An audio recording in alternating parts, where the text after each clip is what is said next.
विद्यार्थी मित्रांनो, आजचा भाग तर अत्यंत सोपा आहे. वर्गात तुमचे गुरुजी शिकवायला यायच्या अगोदर तुम्ही सगळेजण आपसामध्ये काय बोलतात? बरोबर आहे, एकमेकांना कोडी विचारतात आणि ह्या कोडीचाच भाग आपल्या स्कॉलरशिपच्या पुस्तकामध्ये आहे. अतिशय सोपं असा हा चौथी स्कॉलरशिपमधील 12वा उपघटक शब्द कोडी आज आपल्याला पाहायचं आहे. सगळेजण तुमचं पुस्तक उघडा आणि अतिशय जे तुम्ही वर्गामध्ये गप्पा मारतात, एकमेकांना प्रश्न विचारतात, जे गोष्ट शिकवायला तुम्हाला सरांचीही गरज नाही, जे तुम्हाला अगोदरच येते. मित्रच मित्राला प्रश्न विचारतो, मित्रच मित्राला उत्तर देतो. तिथं कुठं गुरुजी सर शिक्षक असतात का? मग एवढा सोपा भाग आज तुम्हाला अभ्यासाला आहे. मग उघडा तुमचं पुस्तक. हां, पुस्तकच उघडा बरं का. पुस्तकात बघितल्याशिवाय तुम्हाला काही कळणार नाही. शब्दकोडी लक्षात ठेवण्याचा महत्त्वाच्या बाबी. शब्द कोड्यातील शब्द अपूर्ण दिलेला असतो, म्हणजे त्यातील 1-2 अक्षरे गाळलेली असतात बरं का. गाळलेल्या जागेसाठी योग्य अक्षराची किंवा अक्षर समूहाची निवड करून अर्थपूर्ण शब्द बनवायचा असतो. सर्व पर्यायातील अक्षरांचा वापर करून शब्द तयार करून बघा आणि मगच योग्य पर्याय निवडा. नमुना प्रश्न तर फार सोपा आहे बघा. काय दिले? का, आ, बा. वरच्या ह्याच्यात खाली व आणि डॅश डॅश डॅश. मग कोणता पर्याय येईल? तिथंच उत्तर आहे. तर कावळा, हळा येईल. पर्याय 2. मग कावळा जसं झालं तसंच आवळा, तसंच बावळा असे हे उत्तरं येतील. प्रश्न दुसराही तसाच आहे. पुढीलपैकी कोणते अक्षर घेतल्यास सर्व शब्द अर्थपूर्ण होतील? चौकट आहे आणि त्याच्या पुढं बाण केलेत. मग कोणता शब्द त्या चौकटीत तिथं डॅश केलं तिथे येईल रे? तर पर्याय 2. पानवठा, पारायण, पायवाट आणि पावसाळा. समजलं? अतिशय सोपा असा हा भाग आहे. बघा, या प्रकरणाची सुरुवातच जर तुम्हाला समजली तर सगळं प्रकरण सोपं जाईल, म्हणून मी तुम्हाला फळ्यावर समजावून सांगतो. इथं काय? काव आणि पर्यायात काय दिलंय? ड. मग कावड शब्द होते, आवड शब्द होते, पण बावड हे शब्द होणार नाही, म्हणून ड हा पर्याय येणार नाही. पुन्हा सा शब्द आहे, पर्याय 3. सा जर घेतलं तर कावसा, कावसा हे शब्दच होत नाही, म्हणून साय घ्यायचं नाही. त्याच्यानंतर काय येईल? न. कावन हे पण होणार नाही. मग कोणता शब्द तंतोतंत बसतो तिथं? ळा. मग इथं येईल कावळा. इथं सुद्धा जर आपण ळा ठेवलं, आवळा, आणि इथं सुद्धा जर ळाश ठेवलं तर काय येईल? बावळा. म्हणजे हे 3ही अर्थपूर्ण शब्द पर्याय क्रमांक 2 घेतल्यामुळं झालं, म्हणून याचं उत्तर पर्याय नंबर 2. आणि एवढं समजावून सांगून पण जर नाही एखाद्याला कळालं तर तो कोण आहे? बावळा. आणि तुम्ही कुणीच नाहीत हे मला माहिती आहे, कारण तुम्हाला समजलं आहे. दुसरा, इथं सुद्धा बघा, आता इथं चौकटीत एक शब्द घ्यायचा आहे, पर्याय 1, 2, 3, 4 पैकी, आणि डॅश डॅश नवठा, डॅश डॅश रायन, डॅश डॅश यवाट, डॅश डॅश वसाळा. मग इथं कोणता पर्याय घ्यायचा शब्द? समजा सा. इथं जर सा घेतलं तर इथं बाण आहे बघा, सानवठा, सानवठा. होत नाही, हे सोडून द्या. दुसरा पर्याय पा. इथं जर पा शब्द घेतला तर पानवठा, पानवठा. हो, पाणी पिण्याची जागा. पुन्हा पारायण. अरे, पारायण बरोबर आहे, ज्ञानेश्वरीचं पारायण. पायवाट, पाऊलवाट, पायवाट बरोबर आहे. आणि पावसाळा आलं की रे? मग कशामुळं आलं? तर पर्याय नंबर 2 घेतल्यामुळं, म्हणून याचं उत्तर पर्याय नंबर 2. समजलं? अशा प्रकारे तुम्हाला हे प्रश्न सोडवायचे. मग तुम्हीच सांगा, आहे का नाही सोपं? सोपं नाही, खूप सोपं. बघा, प्रश्न पहिला. पुढीलपैकी कोणत्या योग्य पर्यायाने अर्थपूर्ण शब्द तयार होईल त्याच्या पर्याय क्रमांकाचे वर्तुळ रंगवा. आता प्रश्न पहिला दिलाय, हे 1, 2, 3, 4, 5 आहेत. आता हे असा शब्द दिलाय, सार डॅश डॅश बाग. मग कोणता अर्थपूर्ण शब्द येते ते बघायचं. मग पहिलं ट आहे बघा. मग आता इथं आपण सारट बाग, सारट बाग. पुढचं सारस बाग, सारस बाग. अरे हे तर पुण्यामधल्या एका बागेचं नाव आहे. सार ग बाग नाही, सार व बाग नाही. म्हणून ह्याचं उत्तर, पहिल्याचं उत्तर पर्याय नंबर किती येईल तर 2. आता तुम्हाला सांगतो हे तुम्ही कसं लिहायचं. बालमित्रांनो, तुम्हाला सगळ्यांनाच आता नमुना प्रश्नाची उत्तरं पुस्तकात दिली होती. मग तुमचं लक्ष खरं सांगा, तुमचं लक्ष त्या उत्तराकडे गेलं की नाही. ज्या वेळेस उत्तरं पुस्तकात दिलेली असतात त्यावेळेस तुमचं लक्ष हे तिथं जातच आहे. म्हणून तुम्ही कुठल्याही परिस्थितीमध्ये पुस्तकात उत्तरं नोंद करायची नाहीत. तुम्ही सगळ्यांनी वही उघडायची आणि वहीवर अशा पद्धतीनं प्रश्न पहिला म्हणून लिहायचं. त्याच्यापुढं प्रश्न पहिला काय आहे पुस्तकातला ते लिहायचं नाही बरं का, फक्त बाण करायचा मी जसं केलं आहे तसं. आणि त्याच्याखाली 1 2 3 4 5 हे सुद्धा काही लिहायचं नाही. फक्त श्री शब्द संपत्तीवरील प्रभुत्व, प्रकरण 12व शब्दकोडी, दिनांकवार, प्रश्न पहिला आणि हे असं लिहायचं. आणि इथं 1 2 3 4 अशा पद्धतीनं वर्तुळाच्या मध्ये क्रमांक लिहून टाकायचे. आणि मग जे पर्याय असेल ते पर्याय वहीत रंगवायचा, पुस्तकात नाही. मग पहिल्याचं काय, सारस बाग. मग सारस बाग कितवा आहे, पर्याय नंबर 2. मग ह्या 2लाच रंगवायचं. तंतोतंत छान रंगवा, छान वर्तुळ काढा. समजलं. आता हे जर समजलं तर दुसरा प्रश्न, शंख शिम डॅश डॅशले, हे तर उत्तरच आलं. शंख शिंपले, बरोबर आहे का. शंख शिम आणि इथं डॅश डॅश, पर्याय 1 2 3 4 पैकी कोणता शब्द येईल मग, प, पर्याय नंबर 1. म्हणून दुसऱ्याचं उत्तर पर्याय नंबर 1ला छानपैकी रंगवायचं. कारण इथं जर प लिहिलं तरच अर्थपूर्ण शब्द तयार होतो. पुढचा प्रश्न, प डॅश डॅश य डॅश डॅश न. मग आता पर्याय 1 बघा, दा आहे. म्हणजे प दा य सा न, पदाय साधन नाही, काही बाई चुकलं. पुन्हा पर्याय नंबर 3, पराय मान, परायमान. पर्याय 4, प सा, आलं की रे, प साय, तिकडे दान, पसाय दान, आलं बरोबर. मग कशामुळं आलं, पर्याय नंबर 4 घेतल्यामुळं. पर्याय नंबर 3 पण नाही बरं का, पसाय कान होते, पसाय कान नाही आहे, पसाय दान आहे, जे ज्ञानेश्वरी नंतर आपण म्हणतो. म्हणून ज्ञानेश्वरीच्या पारायणानंतर पसाय दान असते. म्हणून तिसऱ्याचं उत्तर पर्याय नंबर 4. मग पुस्तकात रंगवायचं नाही मुलांनो, वहीवर अशा पद्धतीनं रंगवा. पसाय दान. पुढचं चौथा, महा डॅश डॅश तर डॅश डॅश. महा काय असेल गडे बघा, पर्याय 1 सावं म्हणलंय, म्हणजे पहिल्या चौकटीत 6 घ्यायचं. म हा सा तर व, काही पण चुकलं. पुन्हा म हा, दुसरा पर्याय म हा ग तर न, महागतरण, चुकलं. तिसरा म हा, तिसऱ्या पर्यायात पहिल्यांदा वी आहे म्हणून वी घेतलं. म हा वी तर न, महावितरण, महावितरण MSCB, करेक्ट. मग कशामुळे आलं हे, पर्याय नंबर 3 मधील शब्द घेतल्यामुळं. म्हणून चौथ्याचं उत्तर पर्याय नंबर 3 छानपैकी रंगवायचं. कळालं. पुढचा प्रश्न 5वा, वर्त डॅश डॅश न डॅश डॅश त्र. तुम्हाला पर्याय सुद्धा वाचायची गरज पडली नाही.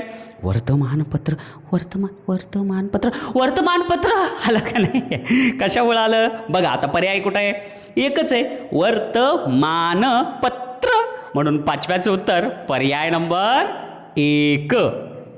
कळालं सगळ्यांना. अशा पद्धतीनं तुम्हाला हे प्रश्न सोडवायचेत. आणि परीक्षेतनं एवढे प्रकरण सोपं आहे ना बालमित्रांनो हे. आणि अशा सोप्या प्रश्नाचे मार्क तुम्ही कटू देऊ नका. पहिला प्रश्न मी तुम्हाला सोडून दाखवलाय. आता तुम्ही दुसरा प्रश्न ताबडतोब सोडवा, नंतर पुढचा भाग पहा. बघा बरं काय दिलंय, प्रश्न दुसरा. आता प्रश्न दुसऱ्यातलं पहिलं काय म्हणलंय, पहिलं प्रश्न तर वाचून घ्या. पुढील प्रत्येक शब्दकोड्यासाठी दिलेल्या कोणत्या पर्यायी गटातील सर्व अक्षरांचा उपयोग रिकाम्या जागी करून अर्थपूर्ण उभे शब्द तयार होतील ते शोधा व त्या गटाच्या पर्याय क्रमांकाचे वर्तुळ रंगवा. आता हे प्रश्न आपला दुसरा सुरू आहे आणि या प्रश्न दुसऱ्यामधलं आपल्याला पहिलं सोडवायचं आहे. मग आता पहिला प्रश्न काय आहे, तर पहिला प्रश्न उभे शब्द तयार करायचे पर्यायातील शब्द निवडून. मग पहिलं बघा, सा सा सा सा सगळं वर आहे, मध्ये चौकटांमध्ये र, मग उभा शब्द सा डॅश डॅश र.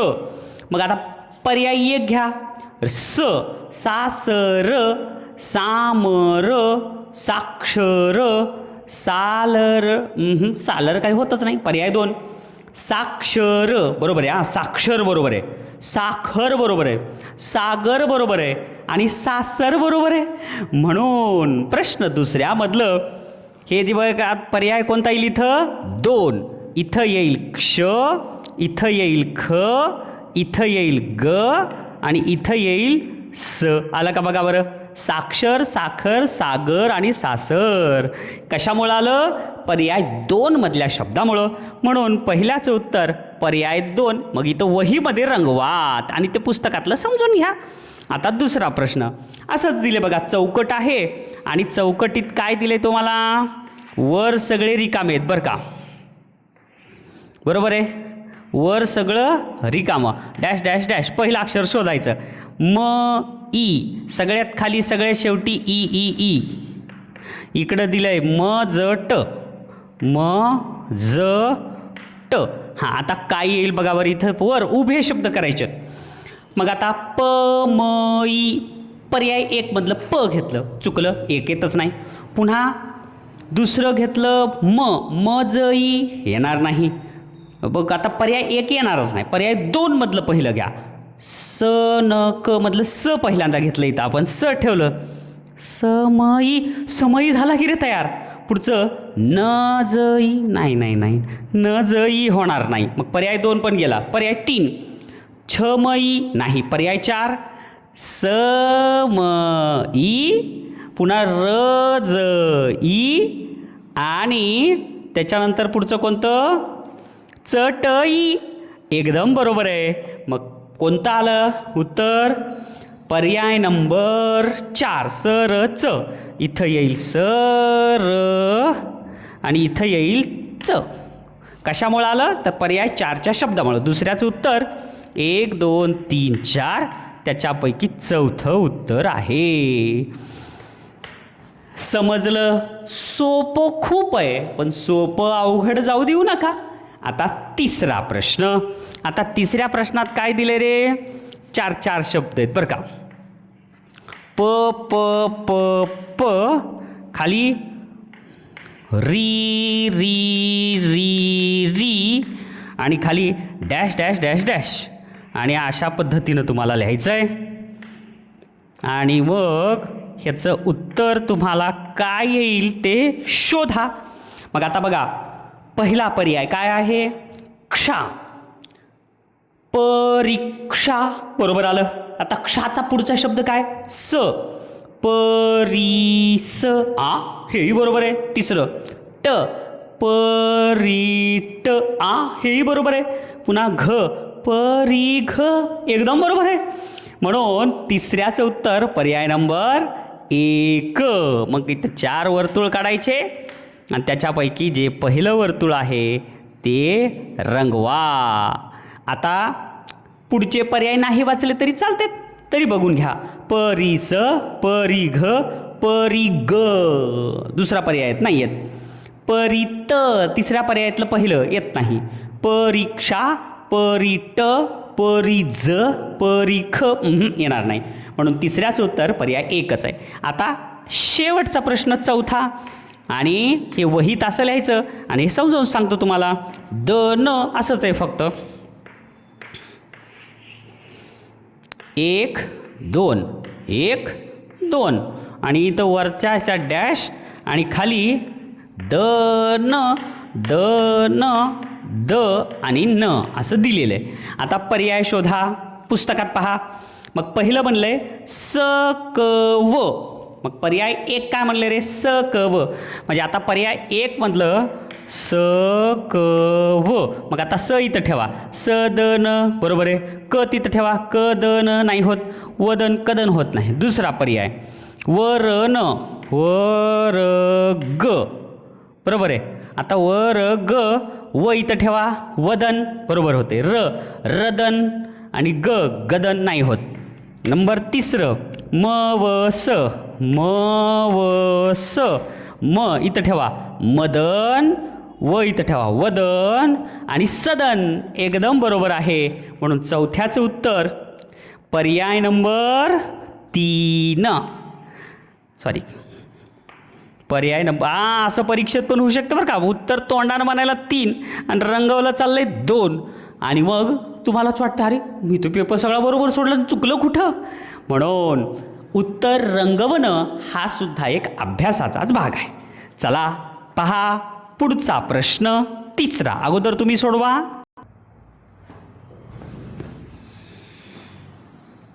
बघा बरं, आता प्रश्न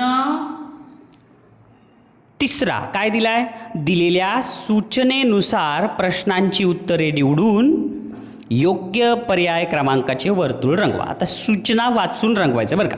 पहिलं दिलंय वा डॅश डॅश सा उभा शब्द आणि आडवा आ डॅश डॅश सा. आणि काय म्हणले प्रश्न, उभा शब्द व आडवा शब्द हे दोन्ही शब्द अर्थपूर्ण होण्यासाठी रिकाम्या जागी कोणते अक्षर येईल. थांबा रे, बरेच उत्साही मुलं तर पटापट उत्तर देतात, पण तुम्हाला आलं म्हणजे सगळ्यांना आलं का, बाकीच्यांनाही समजू द्या. पर्याय आहे न. मग आता पहिल्यामध्ये इथं जर न घेतलं तर वा न सा होत नाही. दुसरा पर्याय र, वा र सा, आ वा र सा, वा र सा, वा र सा, आ र सा. आलं की रे, वरचा शब्द काय होला, वारसा आणि खाली आरसा. मग कशामुळं आलं तर पर्याय नंबर कितीमुळं, 2. म्हणून आता हे सगळं तुमच्या वहीमध्ये इथं लिहायचं. प्रश्न 3 हे पहिलं आणि पहिल्याचं उत्तर र हे 2 मध्ये आहे, म्हणून दुसऱ्या क्रमांकाचं वर्तुळ रंगवायचं. दुसऱ्याचं उत्तर काय येतंय बघा, गोल दिलंय आणि ह्या गोलच्या पुढं बाण काढलेत. बाण म्हणजे गोलमध्ये असलेला शब्द आणि त्या बाणाच्या समोर असलेले शब्द जर जोडले तर अर्थपूर्ण शब्द तयार होते. मग पर्याय 2 मध्ये दू ठेवलं, दुविचार, दुकन्या नाही होत. मग पर्याय क्रमांक 2 कू घेतलं इथं, कू, तर कुविचार झालं की रे, कुविचार. कुकन्या नाही होत, चुकलं. मग आता पर्याय क्रमांक 3 सु शब्द घेतला इथं, तर सुविचार, सुकन्या आणि सुसंगती एकदम आलं. कशामुळं आलं तर पर्याय क्रमांक 3 मधला स ला उकार सु हा शब्द घेतल्यामुळं. म्हणून दुसऱ्याचं उत्तर पर्याय नंबर 3 आलं. त्याच्यानंतर पुढचा 3 प्रश्न. आता इथं आडवं आणि उभे दोन्ही काढायचे हां. डॅश डॅश लवड आणि डॅश डॅश ळवीट. मग कोणतं येईल रे. पहिला प्रश्न काय म्हणले, रिकाम्या चौकटीत कोणते अक्षर वापरावे म्हणजे उभा व आडवा शब्द अर्थपूर्ण होईल. पहिला पर्याय आहे का. मग आता इथं जर का घेतलं तर काय होईल, कालवड, कालवड, काळवीट. हेच बरोबर वाटायलंय, गाईच्या वासराला कालवड म्हणतात. चला पुढचं बघू. मालवड होत नाही. पुन्हा तालवड होत नाही. बालवड होत नाही, तर करेक्ट आहे कालवड म्हणजे गाईचे वासरू. आणि काळवीट इथं काळवीट झाला. म्हणून तिसऱ्याचं उत्तर पर्याय नंबर 1. लगे 1ला इथं रंगवायचं, पुस्तकात बिलकुल रंगवू नका. चौथा प्रश्न, रिकाम्या चौकटीत योग्य कोणता पर्याय निवडल्यास 4ही अर्थपूर्ण शब्द तयार होतील. आता इथं बघा, इथं चौकटीत एक शब्द टाकायचा आहे पर्यायातले आणि ह्याच्या समोर ते शब्द जर जोडले तर अर्थपूर्ण शब्द होत आहे का ते पाहायचं आहे. खरं आता इथं जर खर शब्द ठेवले तर काय होईल? साखर घासर नाही होत, साखर घाखर नाही होत, म्हणून पर्याय एक येणार नाही. गर. मग आता सागर घागर जागर आगर. गर शब्द ठेवलं तर यायला की रे. हा पुढं अजून जार साजार नाही होत. पुन्हा दर सादर घादर नाही होत. तर पहिला पर्याय कोणता येईल? मग गर ठेवल्यामुळे यायला. म्हणजे पर्याय नंबर 2 चौथ्याचं उत्तर पर्याय नंबर 2. पुढचा. अरे अशा प्रकारे प्रश्न संपला आणि हे प्रकरण सुद्धा संपलं. किती सोपं होतं हे प्रकरण. मग कशामुळं तुम्हाला सोपं गेलं? कारण तुम्ही जेवढं अवांतर वाचन करताल तेवढं तुम्हाला हे प्रकरण सोपं जाईल बरं का रे. तुम्ही वर्तमानपत्र वाचा, शाळेमधून गोष्टीचे पुस्तकं वाचा, कविता पाठांतर करा. जेवढं तुम्ही तुमच्या मित्रांसोबत गप्पा जास्त मारताल, अभ्यासाच्या गप्पा बरं का, तेवढं तुम्हाला हे प्रश्न सोपे जातील. मग हा भाग पक्क येण्यासाठी पुस्तक बंद केल्याबरोबर विचारावर एक तुमच्या मित्राला कोडं आणि द्या उत्तर त्याचं